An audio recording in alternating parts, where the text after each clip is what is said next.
Our next storyteller, I'm going to do a little shameless plugging. She's been to Story Slam many times. Her husband, Daniel, has told a couple of really great stories with us. And she is the host of a podcast called Women AF. It's really good. It's a really good show. And I'm not only saying that because I produce it, but it is really good. So if you like good podcasts with funny people and great stories, you should check out Women AF. She's going to tell a worst date story, so get ready. Please put your hands together for Danie Williams-Rivera. This is a lot scarier than being in Adam's studio, I just have to say. So my story starts in New York. I was living in New York at a time. I just got out of a 5-year relationship after another 5-year relationship. So it had been 10 years since I'd been on the dating scene. And that 10 years was when I was 16. So when you're 16, dating is very different than 26 in Wisconsin versus New York. Very different world. So I made a lot of mistakes. Don't judge me. I didn't know what I was doing. So I'm on the subway coming home from work, and I worked in the fashion district, and I lived at the very top of New York called Inwood. So it was a fairly long train ride. And on the train ride, this guy starts talking to me, and he noticed I have a music tattoo on my foot. Oh, are you a musician? Yeah, I'm a musician. He was a professional classic musician. We hit it off really well. We exchanged information. We were really excited to connect again. And a couple weeks went by, and we just couldn't get the scheduling right.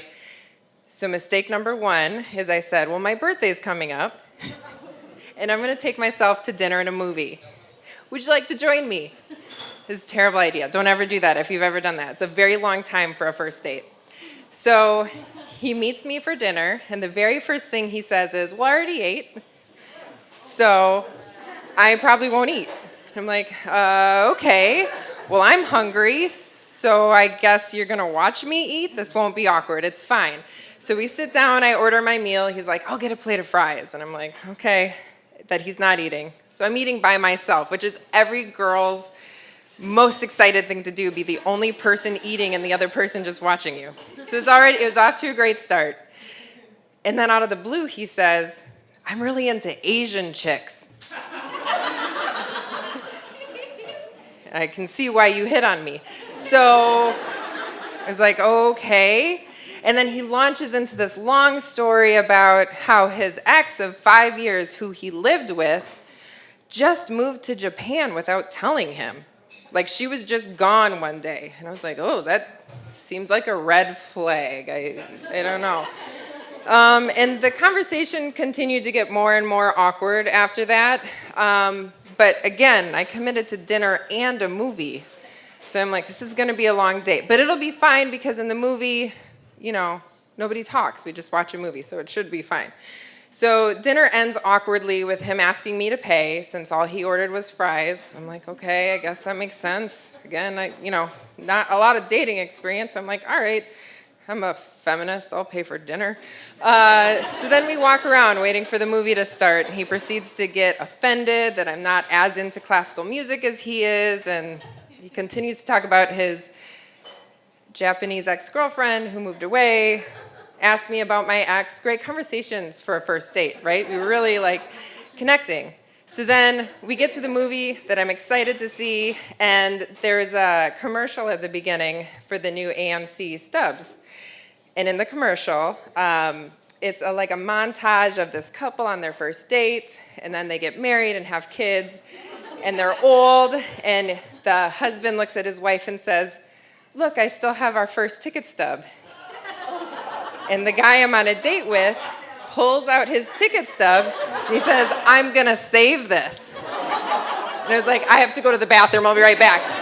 So I hurry to the bathroom, and in the bathroom, I'm thinking, do I just leave? Do I come back? This guy's really creeping me out, but I really want to see this movie, and hopefully he'll be quiet. So I came back, and I decided to come back to the date, sat down to the movie, thinking that everyone was going to be quiet, but no. He was the kind of guy who asked questions every 5 minutes because he's not paying attention to the movie because he's asking a question about what just happened. So I didn't end up enjoying the movie because I was explaining the movie the entire time. So then If you remember the beginning of my story, we met on the subway. So the date is still not over because we both have to take the train together back to our house, and it's a long train. So our 45-minute train ride, he's telling me what a great time he's having, how much he's thinking we're hitting it off. He can't wait to get back together. I should get used to kissing guys that are taller than me. It was increasingly more awkward, and the closer we got to my stop, the more he kept saying, you know, I'm only 2 stops past you. You want to come back to my place? And I was like, you know, how about I'll call you? Don't worry about calling me. I think that I'm just going to go home. It's late. And this was a really long date that just never ended. And then I never heard from him again, and he never heard from me.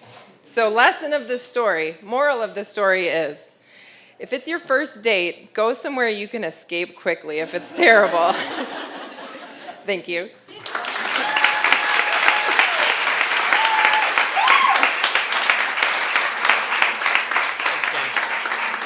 Thank you, Danie.